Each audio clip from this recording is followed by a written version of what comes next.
আছে, টুকটাক কিছু গাণিতিক সমস্যা নিয়ে আমরা কথা বলবো।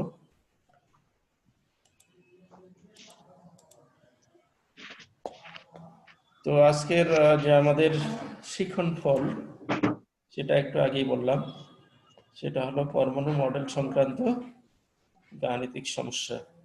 তো এই গাণিতিক সমস্যাগুলো হবে হাইড্রোজেন এবং হাইড্রোজেন সদৃশ পরমাণু যেগুলো, তাদের ক্ষেত্রে আসলে আমরা পরমাণু মডেলগুলো প্রয়োগ করে থাকি এবং সেটার উপর ভিত্তি করে আমরা কিছু গাণিতিক সমস্যার সমাধান করার চেষ্টা করব আজকে।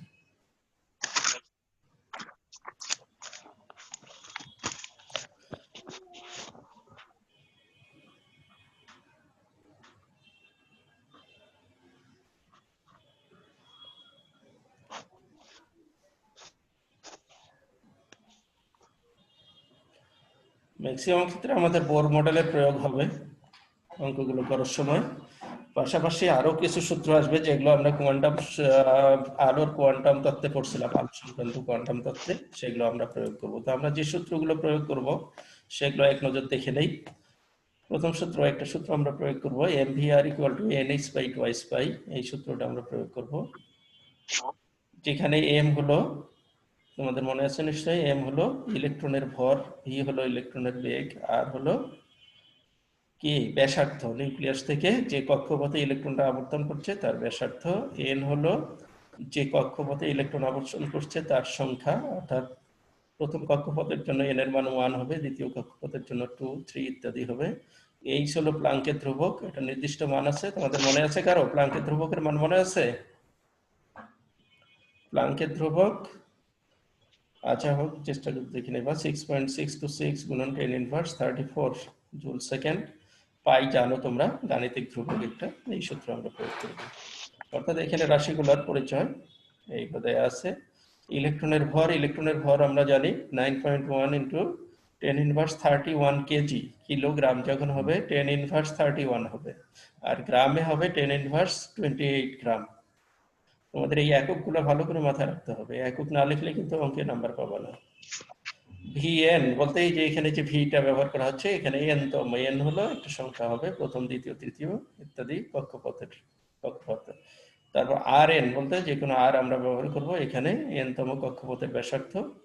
এই হলো প্লাঙ্কের ধ্রুবক, যেটার মানে একটু আগে আমি বললাম। দেখো জুল সেকেন্ডে যখন হবে 10⁻34 জুল সেকেন্ড, আর যখন 8 সেকেন্ডে হবে তখন হবে এই মানটা 10⁻27। এটা মনে রাখতে হবে তোমাদেরকে। 8 সেকেন্ড, এই যে জুল হলো শক্তির একক, আর হলো একটা শক্তির একক, জুলটা হলো এসআই একক আর আর হলো সিজিএস একক। তো আমরা আরটা ব্যবহার করব ম্যাক্সিমাম ক্ষেত্রে, এখানে আমরা আরটাই ব্যবহার করব বেশি, অন্যান্য অনেক ক্ষেত্রে আমরা জুল ব্যবহার করব। যাই হোক, জেড হলো এখানে গাণিতিক সংখ্যা, যেটা অন্য একটা সূত্রে পাবা, এই সূত্রে নাই। ইএন হলো এন তম কক্ষপথে ইলেকট্রনের শক্তি, ই হলো ইলেকট্রনের চার্জ, যেটার মান হলো 4.8 গুণন 10⁻10 ESU, ইলেকট্রোস্ট্যাটিক ইউনিট, তড়িৎ স্থির তড়িৎ একক।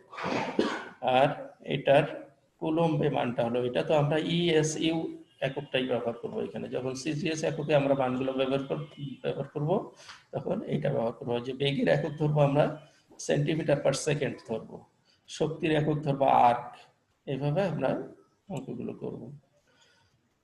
তো যেমন আরেকটা সূত্র আমাদের মাথায় রাখতে হবে, Rn = n²h²/4π²mze²। এই যে এখানে Rn-টা হলো বোর কক্ষপথের, নিউক্লিয়াস থেকে যে কক্ষপথে ইলেকট্রনটা আবর্তন করছে সেই আবর্তনরত ইলেকট্রনের ব্যাসার্ধ আর কি, নিউক্লিয়াস থেকে কক্ষপথের দূরত্ব বা ব্যাসার্ধটা।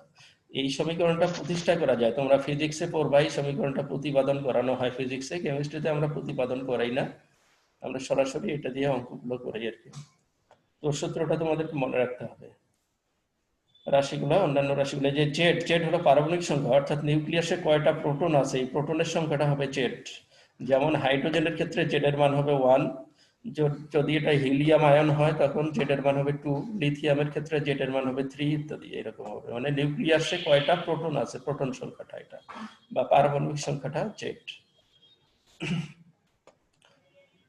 এখান থেকে আমরা এই সূত্রটা ডিরাইভ করতে পারি সহজে, r n equal to r one গুণন এন স্কোয়ার, অর্থাৎ যে কোনো এনতম ব্যাসার্ধ, এনতম কক্ষপথের ব্যাসার্ধ সমান হবে প্রথম আর ওয়ান হলো প্রথম কক্ষপথের ব্যাসার্ধ গুণন এন এর উপরে স্কোয়ার।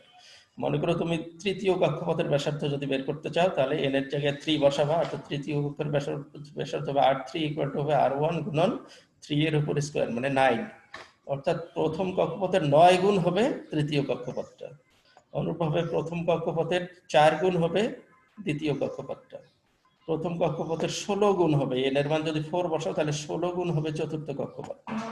এইভাবে একটা কক্ষপথের মানে প্রথম কক্ষপথের তুলনায় অন্যান্য কক্ষপথ কত গুণ সেটা আমরা এই সূত্র থেকে এখান থেকে বের করতে পারি। এটা কিছু না, এই যে আর এন এটা থাকলো, এখন তুমি এই এন এর জায়গায় 1 বসায় দাও, এই 1 বসায় দিয়ে দুইটা সমীকরণ ভাগ করে দাও। এন এর জায়গায় 1 বসায় দিলে একটা ইকুয়েশন পাবো, সেটা দিয়ে ভাগ করে দিলেই দেখবে যে এটা চলে আসবে। ঠিক একইভাবে আরেকটা সূত্র ভিএন, ভিএন হলো যে কক্ষপথে ইলেকট্রনটা আবর্তন করছে সেই কক্ষপথে ইলেকট্রনের বেগ, অর্থাৎ আবর্তনরত ইলেকট্রনের রৈখিক বেগ ভি।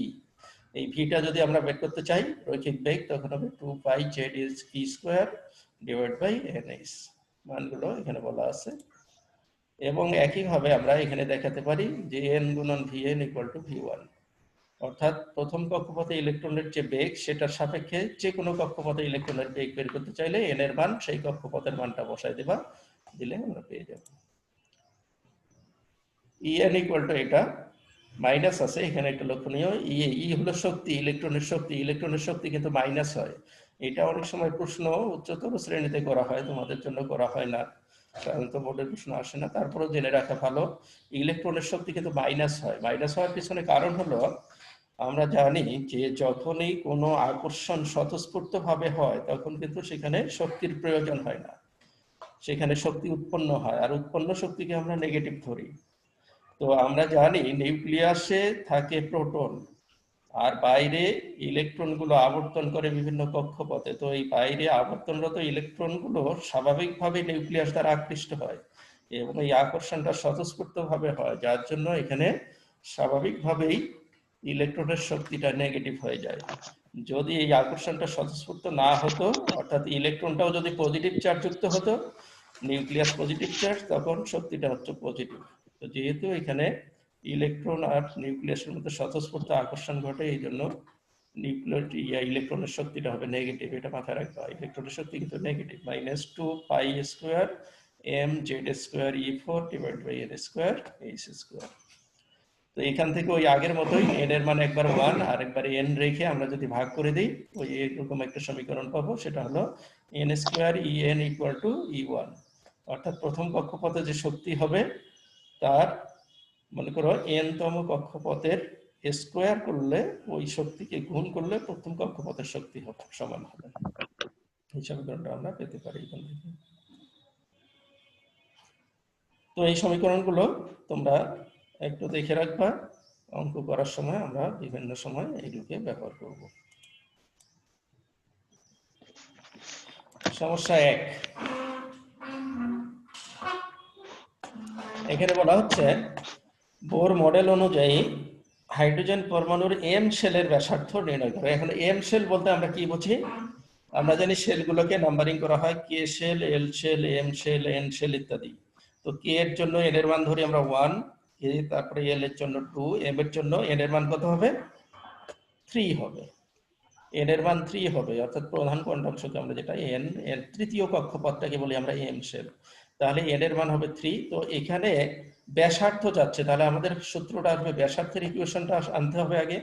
তো একটু আগে আমরা ব্যাসার্ধের যে ইকুয়েশনটা দেখলাম সেটা ছিল এটা, আমাদের ব্যাসার্ধের ইকুয়েশনটা ছিল r n equal to n square H square by 4 pi square f Z e square. তো এখানে দেখো আমাদের চাচ্ছে হলো ব্যাসার্ধটা, অর্থাৎ আর এন, এই মানটাই বের করতে হবে। তাহলে ডান পাশের মানগুলো আমাদের জানা থাকতে হবে। তো এর মধ্যে এন, এন হলো যেহেতু এম শেল বলছে, এম শেল মানে তৃতীয় শেলটা, কে এল এম তৃতীয় শেলটা, যেহেতু এন এর মান বসাবো এখানে 3, অর্থাৎ এন ইকুয়াল টু হবে এখানে 3। তারপরে এইচ এর মান তুমি জানো, এটা ধ্রুবক, এটার মান তুমি ধ্রুবক বসাবা এটাই। তারপরে পাই এর মান তোমার জানা আছে, এম হলো ইলেকট্রনের ভর, এটাও নির্দিষ্ট, এটাও জানা আছে, আমরা বলছিলাম গ্রাম এককে বসাবো।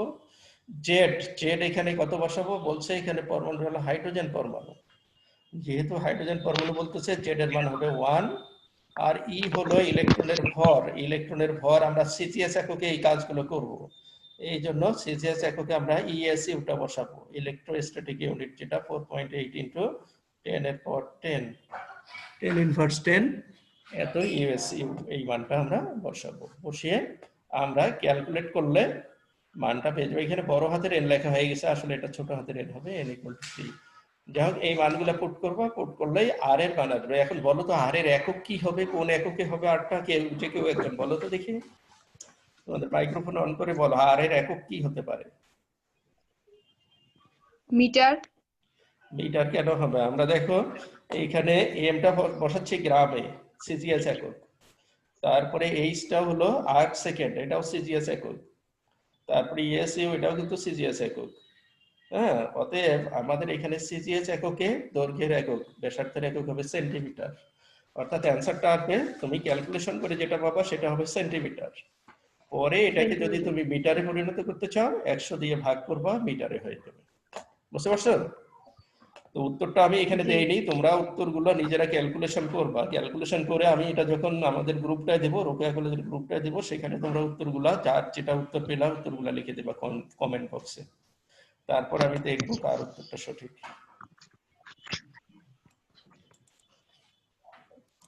2 নম্বর সমস্যা, বোর মডেল অনুযায়ী হাইড্রোজেন পরমাণুর এম শেলে অবস্থিত ইলেকট্রনের গতিবেগ সিজিএস এককে বের করো। গতিবেগ বেগ চাচ্ছে, তাহলে আমাদের কোন সূত্র আসবে বলো দেখি?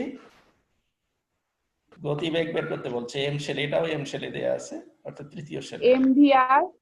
mvr ইকুয়াল nh/2 ওটা দিয়ে যদি যাও তাহলে পারবা না। mvr equal to n square, এখানে তো আমরা আর জানা নাই, আর এর মান জানা আছে কি? mvr যদি দাও মানে আর এর মান জানা নাই, ওতে পারবা না। তুমি তখন এটা দিয়ে আসবা, vn equal to 2 pi Z E square by nh। দেখো এই সূত্রে আমরা পাই এর মান জানি, জেড এর মান এখানে হাইড্রোজেন, যেহেতু হাইড্রোজেনের জন্য 1, ই এর মান আমাদের জানা, এন হলো এখানে এম শেলের জন্য 3, আর এইচ হলো প্লাঙ্কের ধ্রুবক জানা আছে। অতএব আমরা এই সূত্রটা বসাই দেব। mvr দিয়ে তখনই পারবা যদি তোমার ব্যাসার্ধ জানা থাকে, কিন্তু এই ক্ষেত্রে ব্যাসার্ধ দেওয়া নাই, অতএব ওই সূত্র প্রয়োগ করলে আসবে না, হবে না। কি? আচ্ছা, তাহলে এই সূত্র বসাই দেবা। মানগুলো একটু আগেই বললাম, জাস্ট এখানে এর মানটাও সবই ঠিক আছে, ওই আগের মতোই মানগুলো বসাই দিলে বেগের এককটা কি পাবা এখানে বলো তো দেখি? ms inverse 1। হ্যাঁ, ms ইনভার্স 1। ms বলতে কি? Metre per second. Metre per second inverse, তাই না? এটা বলতে চাচ্ছ? তো এমএস মিটার পার সেকেন্ড না হয়ে এখানে কি হবে? একটু আগে বলছিলাম আমরা সিজিএস এককে করছি অঙ্কগুলো, দেখো মানগুলো সিজিএস এককে দেয়া আছে। এটা ইউএসইউ, এটা হলো তোমার আর্ক সেকেন্ড, তাহলে হবে centimetre per second. Centimetre per second এককে মানটা আসবে। বুঝতে পারছো কি? হ্যাঁ, জি, সেন্টিমিটার পার সেকেন্ডে মানটা আসবে। তাহলে দেখো উত্তর দেখবা কত সেন্টিমিটার পার সেকেন্ড, ওটাকে যদি তুমি মিটার করতে চাও ওটাকে আবার 100 দিয়ে ভাগ করবা, ভাগ করলে কি হয়ে যাবে? মিটার পার সেকেন্ডে চলে আসবে। বুঝা গেছে? বুঝাইতে পারছে কি? হ্যাঁ মেরা? জি স্যার। এখন আসো তৃতীয় সমস্যা। বোর মডেলের সব তৃতীয় কক্ষপথ চলে আসলো কেন বুঝলাম না, একটু চেঞ্জ করা উচিত ছিল না? আচ্ছা, যাই হোক, হয়ে গেছে। বোর মডেলের তৃতীয় কক্ষপথ মানে এর মান 3 বসাবা, ওই কক্ষপথে ইলেকট্রনের ঘূর্ণনের কম্পাঙ্ক কত? এখন এই ঘূর্ণনের কম্পাঙ্ক বলতে আমরা কি বুঝি? এর আগে আমি ক্লাসে কোয়ান্টাম তত্ত্বে বলছিলাম, ম্যাক্স প্ল্যাঙ্কের কোয়ান্টাম তত্ত্বের ওখানে আসছিল এই আলোচনাটা। কম্পাঙ্ক ইংরেজিতে আমরা কি বলি এটাকে? ফ্রিকোয়েন্সি নিউ দ্বারা প্রকাশ করি। এই কম্পাঙ্ক বের করতে হবে। তো কম্পাঙ্ক, সরাসরি কম্পাঙ্কের কোনো সূত্র কিন্তু আমি এখানে দেইনি, কিন্তু আমরা এর আগে প্লাঙ্কের সমীকরণে পড়েছিলাম E equal to h nu, মনে আছে তোমাদের? E equal to h nu, প্লাঙ্কের সমীকরণটাই এটা।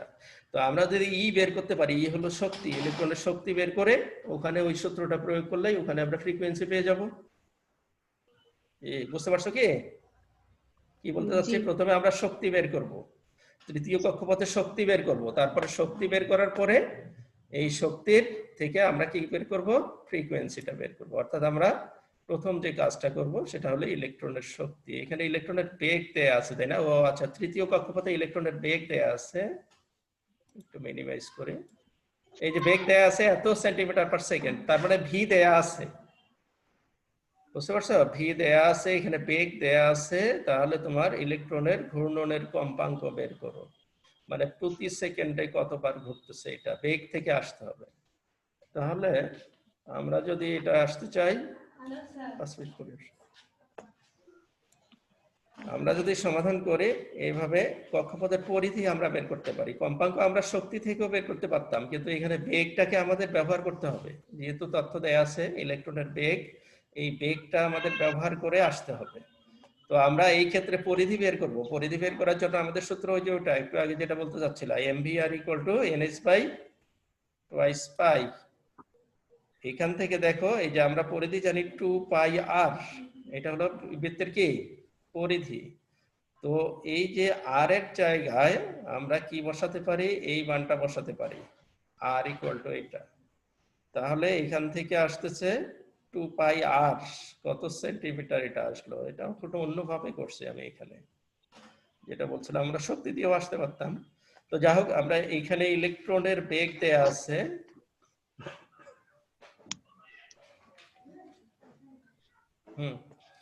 এটা আরেকভাবে করা আছে, দেখো আমরা পরিধি দিয়ে যাচ্ছি এখানে, ওটা একটু পরে আমি আবার হোয়াইট বোর্ডে যাবো, এখন দেখি ওইভাবে করা যায় কিনা। তোমরা এটা দেখো, আমাদের কক্ষপথের পরিধি আসতেছে 2πr, আমরা এটা জানি। তো এই পরিধি থেকে আমরা r এর মানটা যদি বসায় দেই, এই মানটা, এইটা মানটা বসায় দিলে আমরা পরিধি পাবো, কত সেন্টিমিটারে পাবো, এটা আমরা বের করতে পারবো কিনা? এই মানগুলো বসায় দিয়ে আমরা এটা বের করতে পারবো? কথা বলো কেউ। হ্যালো, জি স্যার, পারবো। আচ্ছা, পরিধি যখন বের হলো, এখন কম্পাঙ্কর আরেকটা ডেফিনেশন আছে, সেটা হলো কম্পাঙ্ক হলো ফ্রিকোয়েন্সি। আমরা বুঝি ফ্রিকোয়েন্সি মানে প্রতি সেকেন্ডে কতবার পূর্ণ তরঙ্গ দৈর্ঘ্য উৎপন্ন করে, এটা ফ্রিকোয়েন্সি। তো ঘূর্ণনের ক্ষেত্রে প্রতি সেকেন্ডে কয়বার ঘোরে সে, অর্থাৎ কক্ষপথে ইলেকট্রনটা প্রতি সেকেন্ডে কতবার ঘুরছে এটা বের করতে হবে। তাহলে পরিধি যদি তোমার জানা থাকে, যে কক্ষপথ ঘুরতেছে, ইলেকট্রন ঘুরতেছে, এটা পরিধি যদি তোমার জানা থাকে,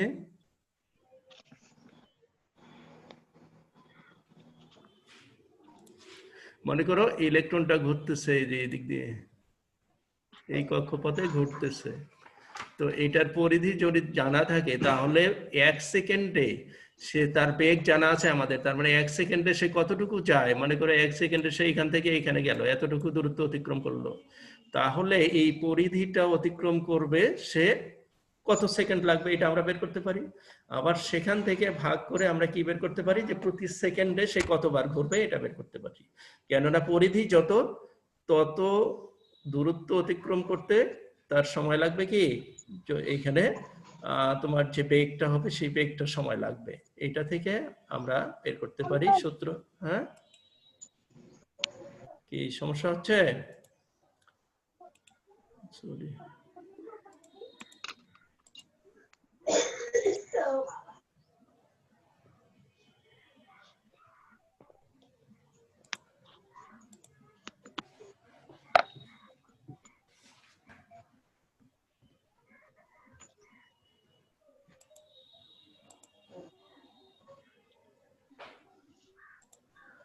আচ্ছা।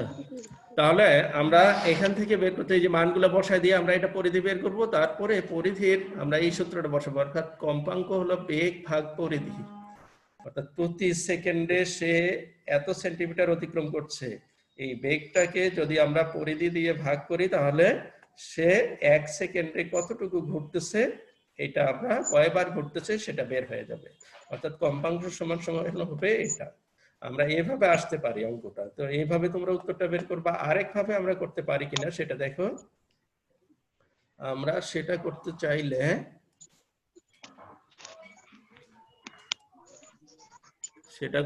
আমরা এইভাবে করতে চাচ্ছিলাম, আমরা সূত্রটা প্রয়োগ করতে চাচ্ছিলাম কি, এমভিআর দিয়ে যদি আমরা করি, mvr = ওটা কি পারা যাবে, এমভিআর এখানে আর দেয়া নাই তাই না, অতএব এটা আমরা পারবো না, আমরা যাব ই দিয়ে করব আর কি। ই দিয়ে যদি আমরা করতে চাই তাহলে আমরা কি লিখবো, সূত্রটা হলো দেখো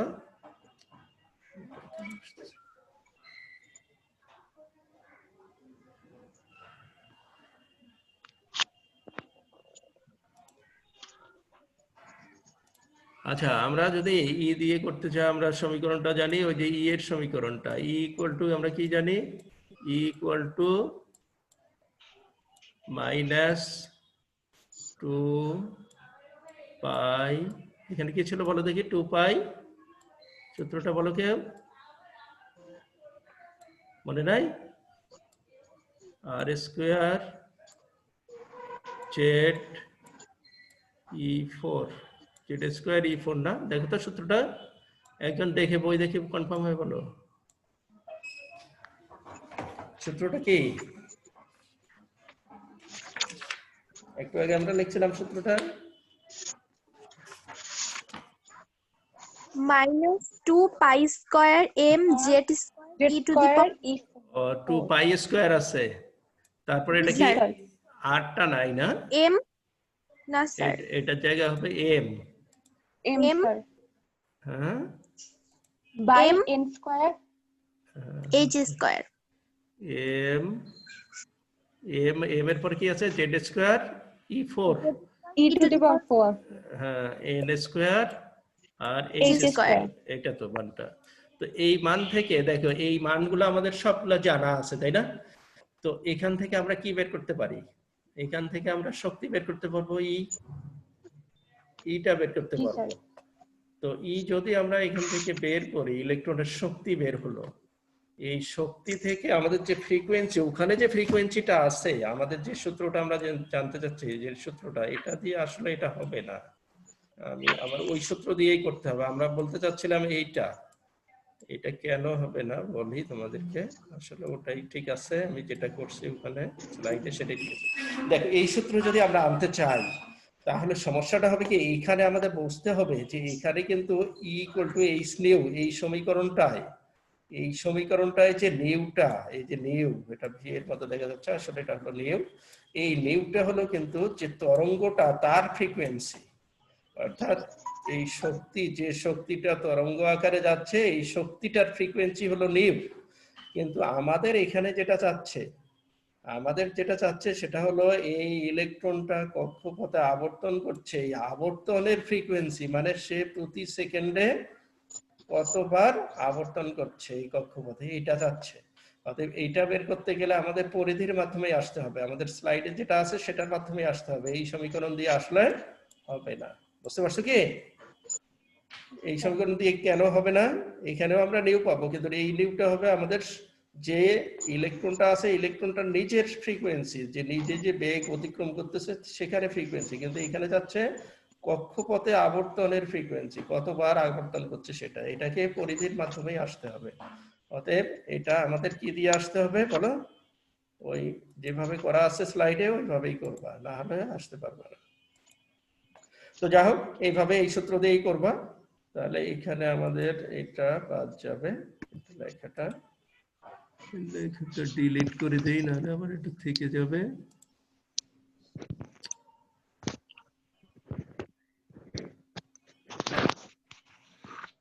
ইরেজার কই, ইরেজার, এটা ডিলিট করে দিই, ওকে।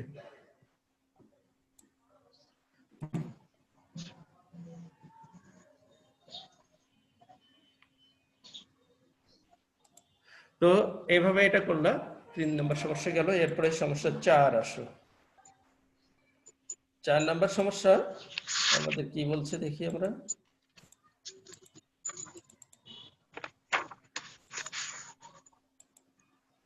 চার নম্বর সমস্যা হলো টাইম আউট দেখাচ্ছে,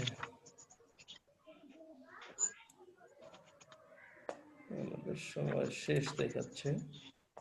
আচ্ছা, 4 নম্বর সমস্যা হলো হাইড্রোজেন পরমাণুর ব্যাসার্ধ দেয়া আছে, ব্যাসার্ধ এখানে মানটা দেয়া আছে এত আংস্ট্রম, আংস্ট্রম একক তোমরা জানো, আংস্ট্রম হলো 1 আংস্ট্রম হলো 10 এর পাওয়ার কত, 10 inverse 10 meter.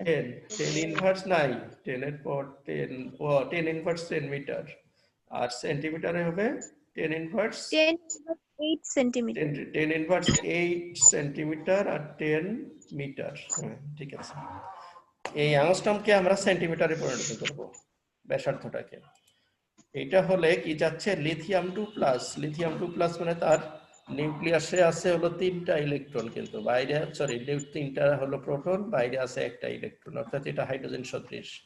এটার ব্যাসার্ধ কত হবে, লিথিয়াম 2+ আয়নের ব্যাসার্ধ কত হবে? তো এখানে আমাদের ব্যাসার্ধ যাচ্ছে, তো আমরা ব্যাসার্ধের সমীকরণটাই আনবো। ব্যাসার্ধের সমীকরণ এটা। তো এই ক্ষেত্রে আমাদের এন এর মানটা হবে কত, লিথিয়াম, দেখো লিথিয়ামের ইলেকট্রন বিন্যাস তোমরা জানো, এর ইলেকট্রনটা 3টা ইলেকট্রন হলো 2টা ইলেকট্রন থাকে প্রথমে, তারপরে ইলেকট্রনটা থাকে বাইরে। তো এখানে 2+ আয়ন, যেহেতু 2টা ইলেকট্রন চলে গেছে, তার মানে একটা ইলেকট্রন আছে, ইলেকট্রনটা অবশ্যই কোন কক্ষপথে থাকবে, 1 নাম্বার এক নম্বরে, তার মানে এন এর মান হবে এখানে 1। তাহলে হাইড্রোজেন পরমাণুর ক্ষেত্রে আমরা এইটা জানি, R1 = এইটা আমাদের সূত্র। এটা হাইড্রোজেন পরমাণু আসলো কেন, হাইড্রোজেন সরি এখানে দেখো লক্ষণীয়, আমি এত পেছানোটা বুঝতে পারি মানে ইয়া করে নেই। দেখো লক্ষ্য বলছে কি এখানে হাইড্রোজেন পরমাণুর ব্যাসার্ধ দেয়া আছে এটা, আর লিথিয়াম পরমাণুর ব্যাসার্ধ যাচ্ছে, বুঝতে পারছো? তো আমরা ইন জেনারেল যে কোনো হাইড্রোজেন সদৃশ পরমাণুর ক্ষেত্রে এটা সূত্রটা জানি এইটা। তো এখন এটাকে একবার হাইড্রোজেন পরমাণুর ক্ষেত্রে আমরা প্রয়োগ করব, আর একবার হলো লিথিয়ামের ক্ষেত্রে। তো হাইড্রোজেন পরমাণুর ক্ষেত্রে আমাদের R1 = কি হবে, প্রথম কক্ষপথের যে ব্যাসার্ধটা হবে n1 n² এই সূত্রটা হবে। তো যেখানে দেখো এই যে জেড এর জায়গায় কিন্তু কত আসবে, হাইড্রোজেনের ক্ষেত্রে জাস্ট জেড এর জায়গায় কত আসবে, 1, বুঝতে পারছো? আচ্ছা, আর লিথিয়াম আয়নের ক্ষেত্রে এটা কি হবে, এই সূত্রটাই আমরা যখন লিথিয়াম আয়নের ক্ষেত্রে প্রয়োগ করব তখন আমরা নাম দিলাম R2, হাইড্রোজেনের ক্ষেত্রে আমরা R1 দিলাম, এটা তোমরা RH লিখতে পারো হাইড্রোজেনের ক্ষেত্রে, আর এটা আর লিথিয়াম আয়ন লিখতে পারো নিচে ছোট করে 2 না লিখে, এটা যাই হোক নাম দিলাম আমরা এটা। এটার ক্ষেত্রে হবে জাস্ট এখানে n এর জেড এর জায়গায় কত 3, আর এনটা উভয় ক্ষেত্রে সমান হবে, উভয় ক্ষেত্রে 1 হবে, এটারও 1 হবে এটারও 1 হবে, যার জন্য এখানে এনটাই রেখে দেওয়া আছে আর কি, এনটা চেঞ্জ করা হয়নি। তাহলে এই মানটা, তো এখন এই সমীকরণ দুটো যদি আমরা ভাগ করে দেই, এটাকে এটা দিয়ে যদি ভাগ করে দেই, ভাগ করে দিলে আমাদের দেখো n n h² π² 4, এই যে 3 থাকবে শুধু, e² এগুলো সব কেটে যাবে, m কেটে যাবে, কেটে গেলে থাকবে এখানে 1 আর এখানে থাকবে 3, অর্থাৎ এই ইকুয়েশন দুটো আমরা ভাগ করে দিলেই পেয়ে যাব। এখানে করাইনি, তোমরা জাস্ট ভাগ করে দেবা আর কি, বুঝতে পারছো কি? ইকুয়েশন দুটো কি করবা, ভাগ করবা, ভাগ করলে তোমার হ্যাঁ ভাগ করে কাটাকাটি যে হবে, কাটাকাটি হলে দেখা যাবে যে মানটা হবে এটা 3 গুণ, মানে এটাকে 3 দিয়ে গুণ করলে যে মানটা হবে সেই মানটাই চলে আসবে। লিথিয়ামের ক্ষেত্রে 3 গুণ না 1/3 হবে, 3 দিয়ে ভাগ হবে এই মানটা। যাই হোক এই মানটা এখানে ভাগ করে দেবা, 1 নাম্বার ইকুয়েশন, এটা নাম্বারিং করে রাখবা, এটা 2 নাম্বার, 1 কে 2 দিয়ে ভাগ করে দিলেই মানটা পেয়ে যাবো। এরপরে 5 নম্বর সমস্যা, এখানে বলছে হাইড্রোজেন পরমাণুর ব্যাসার্ধ প্রথম অরবিটের শক্তি মাত্রা। হাইড্রোজেন পরমাণুর ব্যাসার্ধ প্রথম অরবিটের, অরবিট বলতে কক্ষপথ, প্রথম কক্ষপথের শক্তি মাত্রা, তারপরে দেয়া আছে এত জুল পার ফোটন, মানে প্রতি ফোটনে এত জুল শক্তি। হাইড্রোজেন পরমাণুর ব্যাসার্ধ এখানে কেন আসছে, এই ব্যাসার্ধ শব্দটা হবে না, এটা কাটা যাবে,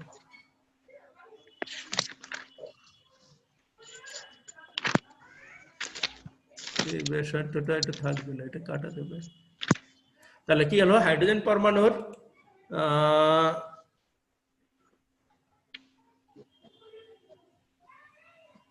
আচ্ছা হাইড্রোজেন পরমাণুর প্রথম অরবিটের শক্তি মাত্রা হলো এটা, মানে যে ইলেকট্রনটা আছে তার শক্তি হলো প্রোটন প্রতি এত জুল।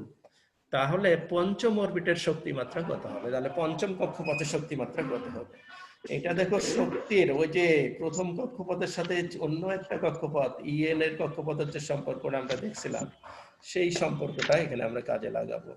আর যদি ওটা মনে না থাকে, শক্তির সমীকরণটা মনে থাকলেও হবে, একবার ই এর জায়গায় 1 বসাবা প্রথম কক্ষপথ, এন এর জায়গায় 1 বসাবা, আর একবারে এন এর জায়গায় 5 বসাবা, বসায় দিয়ে ভাগ করে দিলেই হয়ে যাবে। অর্থাৎ আমরা এইভাবে আসবো সরাসরি n square equal to en গুণন ই ইকুয়াল টু কি এটা গুণন n স্কয়ার গুণন en ইকুয়াল টু e1। এখানে দেখো e1 এর মান তুমি বসাবা এত জুল পার ফোটন, আর en টা তুমি এখানে বসাবা। en বলতে তোমার পঞ্চম স্তর যেটা e5 হয়ে যাবে তখন, আর n এর জায়গায় 5 বসাই দেবা। বসাই দিলে তাহলে 5 স্কয়ার এটা দিয়ে কাটা হয়ে ভাগ হবে, এখানে এই মানটার ভাগ হবে 5 দিয়ে ভাগ করলে যা হবে তাই आंसर আসবে। 5 না 25 দিয়ে ভাগ হবে। তো এই সূত্র প্রয়োগ করে করব এখানে। এখন আসো আরো কিছু কাজ।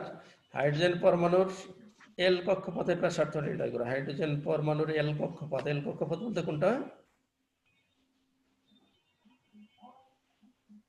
এল কোনটা বলো? যে কেউ এল কক্ষপথ বলতে কোনটাকে বুঝি আমরা? 2 নাম্বার কক্ষপথ। 2 নাম্বার কক্ষপথ। স্যার তাহলে দ্বিতীয়। হ্যাঁ দ্বিতীয় কক্ষপথ হলো এল। তাহলে এন এর মান এখানে 2 বসায় দিয়ে ওই আর এর সূত্রটা দিয়ে করব। উত্তর এখানে বের করাই আছে, তোমরা দেখবা তোমাদেরটা মেলে কিনা। এরপরে আসতেছে হাইড্রোজেন পরমাণুর কোন এক কক্ষপথের ব্যাসার্ধ যদি 3.3 গুণন 10⁻⁶ সেন্টিমিটার হলে ওই কক্ষপথে ইলেকট্রনের গতিবেগ কত? কোন এক কক্ষপথের ব্যাসার্ধ হলো এটা, যে কোনো একটা কক্ষপথের ব্যাসার্ধ, আর এন ধরো এটা, আর এন হলো এটা, তাহলে ওই কক্ষপথে ইলেকট্রনের গতিবেগ কত? গতিবেগ বলতে ভি বের করবা। কোন সূত্র প্রয়োগ করবা? এইটা হলো তোমার mvr = nh/2π। বুঝতে পারছো? মতবাদের দ্বিতীয় স্বীকার্য যেটা পাই আমরা, ভরবেগের স্বীকার্য যে mvr = nh/2π। এখানে যেহেতু আর দেয়া আছে এখানে বেগ বের করবা। মনে পড়ছে সূত্রটা? মনে পড়েনি? জি স্যার মনে পড়ছে। আচ্ছা ঠিক আছে। এরপরে এটা দেখো পারো কিনা। এইখানে দেখা যাচ্ছে একটা মডেল, তো প্রশ্ন করতেছে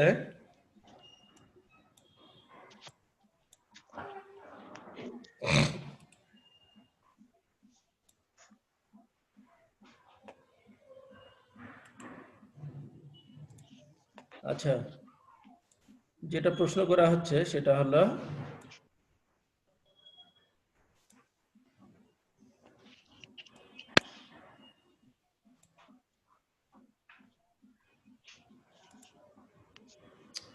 আরে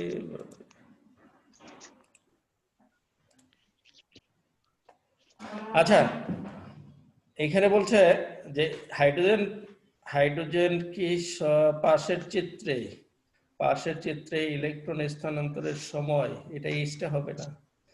হ্যাঁ, পাশের চিত্রে ইলেকট্রন স্থানান্তরের সময় বিকিরিত শক্তির পরিমাণ এত জুল হলে বিকিরিত রশ্মির তরঙ্গদৈর্ঘ্য কত হবে, এইটা যাচ্ছে। এখন এটা বলো কিভাবে করবা তোমরা, একটু চিন্তা করো কিভাবে করবা।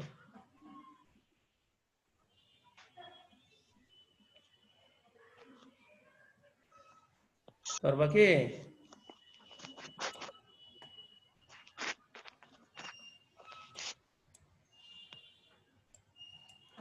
পারবা না? দেখো ইলেকট্রন, এখানে ইলেকট্রনটা যেটা স্থানান্তর হচ্ছে তার কি দেয়া আছে বলো?